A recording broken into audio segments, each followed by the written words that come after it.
Pessoal, tudo bem? Vamos começar mais uma aula sobre regras de derivação e a regra que a gente vai estudar hoje é a regra da cadeia. Tá? A gente já viu ao longo do curso algumas regras de derivação, viu a regra do tombo, que é para quando eu tenho uma função do tipo x elevado a um número. Já vimos a regra do produto, que é quando a função que eu vou derivar ela pode ser definida como produto de duas funções.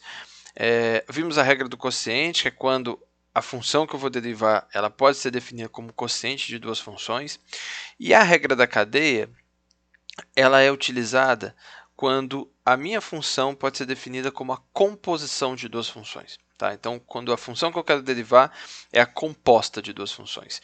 E eu considero que a regra da cadeia é a regra de derivação mais importante que a gente tem, porque a partir dela a gente acaba podendo desenvolver outras regras de derivação e ela acaba aparecendo ao longo do cálculo como um todo.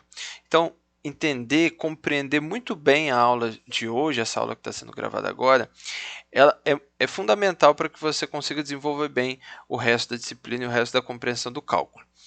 Como a gente vai tratar de funções compostas, eu vou dedicar um bom tempo dessa aula para falar sobre esse assunto. É um assunto que a gente vê, mais uma vez, como eu costumo falar, a gente vê no ensino médio, mas que vale a pena a gente revisar e entender de que forma a gente precisa tratar as funções compostas para poder aplicar a regra da cadeia. Então, vamos lá. Eu vou começar aqui. Essa aula de hoje ela é baseada no livro do Stuart, na edição 8ª, nas páginas 172 a 177. Então, vamos falar um pouquinho sobre o que é função composta. Uma função ela pode ser caracterizada, ela é caracterizada por um conjunto que a gente chama de domínio da função. E um outro conjunto que a gente chama de contradomínio da função. Esse aqui é o contradomínio. Então, o que é uma função? É uma lei que associa elementos do domínio a elementos do contradomínio. Tá? A gente põe uma setinha aqui. Existem algumas regras para a lei de formação dessa função. Né? Essas regras dizem que, por exemplo, todos os elementos aqui do domínio têm que estar associados a algum elemento aqui no contradomínio. Né? E eu também tenho que um elemento aqui do domínio só pode estar associado a um único elemento do contradomínio. Então, isso é o que a gente entende por função e, de forma resumida, a gente pode escrever dessa forma que eu coloquei aqui para vocês. Mas vamos supor que eu defina uma segunda função, que eu vou chamar de g de x, onde o domínio dessa segunda função é o mesmo elemento, é o mesmo conjunto, que é o contradomínio da função f. Esse conjunto aqui. Ó. E essa função nova que eu estou definindo, essa função g, ela também tem seu próprio contradomínio. Domínio. Certo? Ou seja, essa função g que eu vou definir, ela associa elementos desse domínio a elementos do seu contradomínio, que está aqui.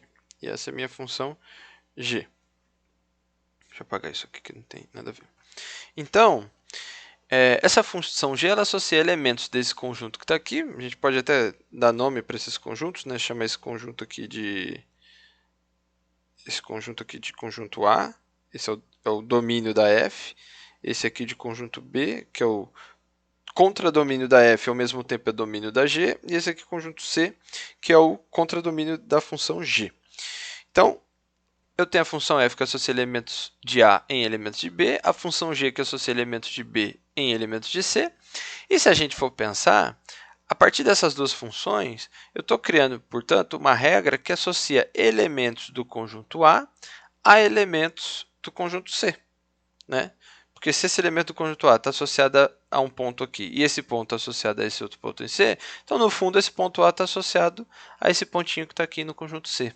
A essa função, eu vou escrever com uma terceira cor, azul, que associa elementos do conjunto A elementos do conjunto C, a partir da lei de f de g, é o que a gente chama de h.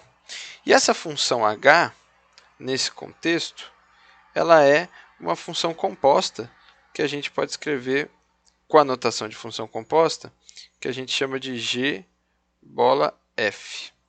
Tá ok?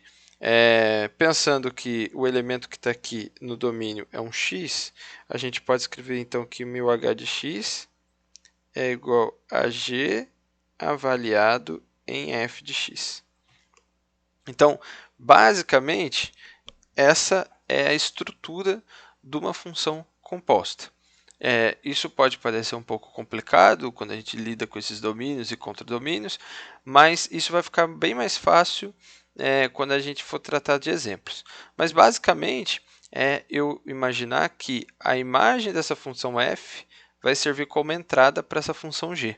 E a saída dessa função g vai ser, portanto, a saída dessa função h, que associa elementos de a elementos de c.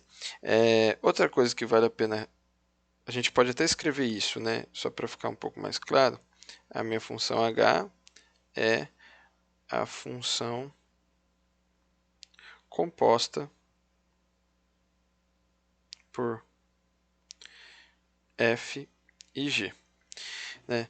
A gente tem basicamente duas notações. Se eu escrever h é igual a g bola f, conforme eu fiz ali, eu estou querendo dizer que eu associo elementos que começam na função f, ou seja, no domínio de f, e terminam no contradomínio de g. Então fica g f de x. Essa é a minha h de x. Se eu escrever a minha função h como sendo... eu escrevi até um h barra para não confundir com esse de cima. Como sendo f bola g, então eu estou querendo representar a função que é a composição de f g de x, ou seja, associa elementos do domínio de g, já não é essa representação gráfica que está aqui em cima, tá? Associa elementos do domínio de g a elementos do contradomínio de f, e aí seria então esse meu h barra de x. Então, eu só quero dizer que a partir da função fg, eu posso, com certo cuidado, definir a composição de duas formas diferentes. Então vamos treinar e vamos tentar deixar isso mais claro a partir de um exemplo que é a composição de duas funções. Tá? Então eu tenho essa função f de x que está aqui, x mais 1, e tem a função g de x igual a x quadrado. Eu quero escrever a minha função, primeiro exercício, escrever a minha função h de x como a composição f g de x. Nesse caso, a gente está representando, ela é a f bola g. Né? F é a função que está por fora, g é a função que está por dentro. E como que fica isso? Né? Então, se eu olhar essa expressão, vamos escrever desde o começo. A minha h de x ela é f de g de x. Quem é minha g de x? Minha g de x é x quadrado. Então, eu posso escrever como sendo f de x quadrado. Quando eu escrevo a função desse jeito aqui, estou dizendo que todo cada que eu substituir o x desse lado esquerdo, eu tenho que substituir o x do lado direito também. Nesse nosso contexto, eu substituo o x que está aqui por x quadrado. Então, do lado direito, eu vou substituir o x que está aqui por x quadrado também. Então, essa função vai ficar x quadrado mais 1. E essa é a h de x. Então, essa função que está aqui, ela foi construída a partir da composição da função f com a função g, da maneira que a gente estudou aqui. Tá ok? Outra forma de fazer a composição de duas funções, nesse caso, é fazer gf, né? Ou seja, escrever g bola f. Como que ficaria? Às vezes as pessoas acham que é a mesma coisa, mas não é. Nesse caso, minha h de x é a g avaliada na função f de x. Então, eu vou substituir agora, no lugar do x, a minha f de x. Quem que é f de x no nosso contexto? X mais 1. Então, aqui dentro vai ficar x mais 1. Tá ok? E da mesma forma como no exemplo anterior, tudo que for x aqui, tudo que tiver aqui dentro desse parênteses, do argumento da função g, vai ficar no lugar do x do lado direito. Então, como agora aqui no parênteses eu coloquei aqui dentro x mais 1, eu vou substituir no lugar do x, x mais 1 do lado direito da equação. Então, vai ficar x mais 1 ao quadrado. Tá ok? Então, eu fiz a composta f bola g, que é esse exemplo de cima, deu x quadrado mais 1, e fiz a composta g bola f, que é essa de baixo, que é x mais 1 ao quadrado. Nesse exemplo que a gente fez, foi dada duas funções e eu quis escrever as duas possíveis composições que podem ser feitas a partir delas. No nosso contexto de cálculo de derivadas e uso da regra da cadeia, o que a gente precisa saber fazer e ter habilidade de fazer é o contrário. É dada uma função e eu saber como eu posso escrever essa função como composição de outras duas. Então, é um processo ao contrário. Seria como eu dou essa função aqui e a gente tem que descobrir que essa função pode ser escrita como a composição de g e de f dada por essas duas expressões. Vamos fazer um exemplo aqui, que isso vai ficar mais claro. Tá? Então, agora eu tenho uma função h de x e essa função h de x é igual a raiz de x² mais 1. E a gente pede para escrever como uma composição de duas funções. Então, eu quero tentar achar funções g e funções f, de modo que eu faço a composta de g e de f. Né? Meu objetivo aqui é achar quem é minha f de x e quem é minha g de x, de modo que a minha f composta com a g, ou posso pensar o contrário também, seja igual a essa h de x que está aqui. Vamos tentar encontrar.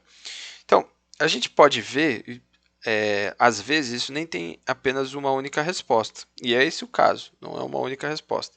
Mas uma das formas de fazer isso é eu, por exemplo, considerar que a minha função que está por dentro, a minha g, é esse x² mais 1 que aparece aí dentro. E minha função que está por fora, que é a minha f, é a raiz de x.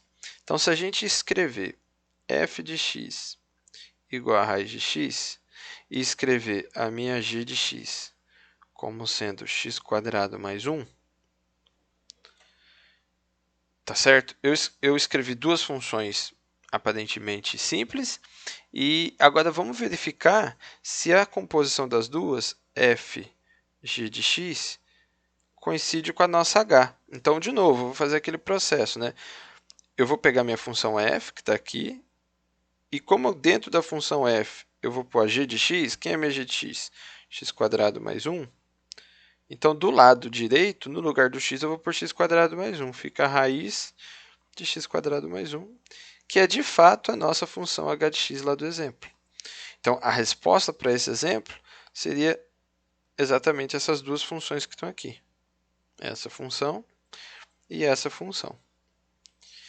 Esse processo de escrever uma função dada como a composição dessas duas, né? Aqui eu escrevi a minha h como sendo a função f bola g. Né? Ou seja, conseguindo encontrar quem é f, quem é g, de modo que essa h seja a composição das duas, é o que a gente precisa saber fazer para aplicar a regra da cadeia. Essa é a dificuldade na hora de aplicar a regra da cadeia. Uma vez que você consegue fazer isso, a aplicação ela é muito rápida. Como eu falei, não existe uma única maneira de fazer. A gente busca, na hora de aplicar a regra da cadeia, fazer essa composição de modo que as funções que formam a composição da função que eu quero derivar sejam funções que eu sei fazer a derivada delas. Essa aqui é a ideia principal. Então, em resumo, para acabar essa revisão e a gente começar a falar de regra da cadeia, o exercício importante de vocês fazerem em relação à composição de funções é, dada uma função, eu escrever ela como uma composição de outras duas e encontrar quem são essas outras duas, da maneira que a gente fez aqui, tá bom? E aí uma pergunta que surge, natural, né, como que eu encontro a derivada de uma função f de x escrita como raiz de x² mais 1, que é, na verdade, igual a função que a gente colocou, só que ali no nosso caso a gente chamou ela de h, né? A gente chamou de h de x. Como que eu encontro a derivada dessa função? A gente não consegue usar as regras que a gente aprendeu para fazer essa derivada. A regra do tombo não cabe aí, a regra do produto não também, porque não é um produto, e a regra do quociente também não. Mas a gente viu que essa função pode ser escrita como a composição de duas funções. Será que, por este fato, por eu conseguir escrever isso pela composição de duas funções, eu consigo, portanto, derivar essa função? Essa é uma regra poderosíssima, que uma vez que a gente saiba aplicar, a gente consegue derivar agora, multiplica por 1000 o número de funções que a gente consegue derivar. Tá? Então, vamos ler aqui o que é a regra da cadeia essencialmente. Se a minha função g for diferenciável em x e f for diferenciável em g de x, aqui eu usei palavras diferentes, mas querem dizer a mesma coisa. Então, a função composta h, f bola g, definida por h de x, f composto com g de x, é diferenciável em x, então essa é uma primeira conclusão, e f' é dado pelo produto, por esse produto que está aqui. Então, essa fórmula, essa relação que está aqui, é o que a gente define como sendo regra da cadeia. Tá bom? Então, o que é isso, né? Uma vez que eu consigo escrever minha h como a composição de duas funções, para eu calcular a derivada dessa h, eu tenho que calcular a derivada da f, que é a função que a gente disse que está por fora, e avaliar ela no ponto g de x, ou seja, depois que eu derivar, substituir o x por g de x, e multiplicar isso pela derivada simples da função g. Tá? Então, o importante é que depois que eu escrevi a minha h como a composição de duas funções, é que eu saiba derivar a f e a g.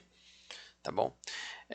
Uma observação que também é bem importante, porque a notação pode aparecer de forma diferente de livro para livro, de situação para situação, é que é o seguinte. Na notação do Leibniz, se a minha função, se eu tiver um y definido como f de u e um u definido como g de x, então se isso forem funções diferenciáveis, então essa função y igual a f da g de x, que eu posso escrever o seguinte, que a derivada desse y, opa, deixa eu trocar a cor, a derivada desse y em relação a x, ela é a derivada do meu y em relação a u vezes a derivada do u em relação a x. Tá? Então, veja que aqui embaixo é um produto, aqui em cima é um produto também, e no fundo a gente está fazendo a mesma coisa, só que está com nomenclaturas diferentes. Então, é só uma questão de nomenclatura. E uma observação que é importante a ideia é conseguir transformar as duas funções, a função que eu tenho, a função que eu quero derivar, numa composição de duas funções que eu sei derivar. E aí é só aplicar a regra da cadeia. Vamos fazer isso? Então, vou fazer um exemplo para ficar mais claro aí para todo mundo. Então, eu tenho aqui essa mesma função que a gente tinha trabalhado lá no exemplo. Então, a gente viu que essa função f ela pode ser escrita como sendo, aqui eu usando a nomenclatura f, mas tudo bem, a f de x, ela pode ser escrita como, aqui é uma f maiúscula, né, como f minúsculo, g de x, se a minha f minúscula eu chamar de raiz de x e minha g for x² mais 1. Né? A gente viu que escrevendo a f desse jeito, a f minúsculo desse jeito e a g desse jeito, a composição de f com g dá f maiúsculo, f grande que a gente tem aqui. Então eu não sei diferenciar essa função, mas a primeira coisa que eu sei fazer é escrever ela como a composição de duas funções, né? Pegando a f desse jeito e a g desse jeito. E o que a regra da cadeia diz? Que se a minha f for escrita dessa forma, então a derivada dela é a derivada da f pequena, ou seja, a função que está por fora em g de x, vezes a derivada da própria g de x. Então, vamos fazer isso por partes. Primeiro, essa partezinha que está aqui, vou até chamar isso de 1 para tentar deixar mais organizado. A gente não vai fazer tão detalhado assim nas outras vezes, mas essa primeira parte que a gente está fazendo aqui, 1, é a derivada dessa primeira função que está aqui. A derivada dessa função, a gente pode olhar isso como um polinômio, né? Então, minha f de x, polinômio não, mas um x elevado a meio. E aí, para derivar ela, eu simplesmente aplico a regra do tombo. Então, a derivada dessa função vai ser meio x elevado a 1 menos meio, que dá menos meio. Né? Outra forma de escrever é 1 sobre 2 raiz de x. Então, essa é a derivada da função f. Só que, na fórmula da derivada da f' que eu quero a derivada da f, e esse ponto é importante, em g de x. Então, eu vou colocar aqui 1 sobre 2 raiz, e não é raiz de x, mas raiz da g de x, que é x² mais 1. tá ok? Então, opa, tá essa setinha aqui em cima. Então, fica 2 raiz de x² mais 1. Então, isso daqui, que está aqui, é a primeira parte que a gente fez da fórmula. A segunda parte é mais fácil, que agora eu vou só calcular a derivada da g de x. Então, 2, vou colocar aqui embaixo, eu tenho que calcular a derivada da g de x. Então, a minha g de x, ela é x² mais 1. Então, a sua derivada é só aplicar a regra do tombo simples, dá 2x. Então, é só multiplicar agora aqui por 2x. Resposta, né? Esse 2 pode cancelar com esse 2, fica x dividido por raiz de x² mais 1. Tá certo? Então, essa é a aplicação da regra da cadeia. Veja que a gente só conseguiu fazer isso porque a gente conseguiu escrever essa função f que não sabia diferenciar como a composição de duas funções que a gente sabe diferenciar. Não adianta escrever como a composição de duas funções onde uma delas eu não sei diferenciar. Isso não vai adiantar de forma nenhuma. Depois que vocês ganharem prática, vocês vão ver que vocês vão olhar para uma função desse tipo, diferenciar ela como se tudo que está aqui dentro fosse uma variável. Então, eu olho esse x² mais 1 como se fosse um x só, derivo isso e depois multiplico pela derivada do que está dentro. Então, a gente costuma até dizer que a regra da cadeia, de forma mais informal, é você deriva a função que está por fora vezes a derivada da função que está por dentro. É a derivada da função que está por fora vezes a derivada da função que está por dentro. Mas, tecnicamente, é essa fórmula que eu mostrei aqui para vocês. E a gente agora vai fazer um treino bacana sobre como usar essa formulinha em vários exemplos, em vários contextos.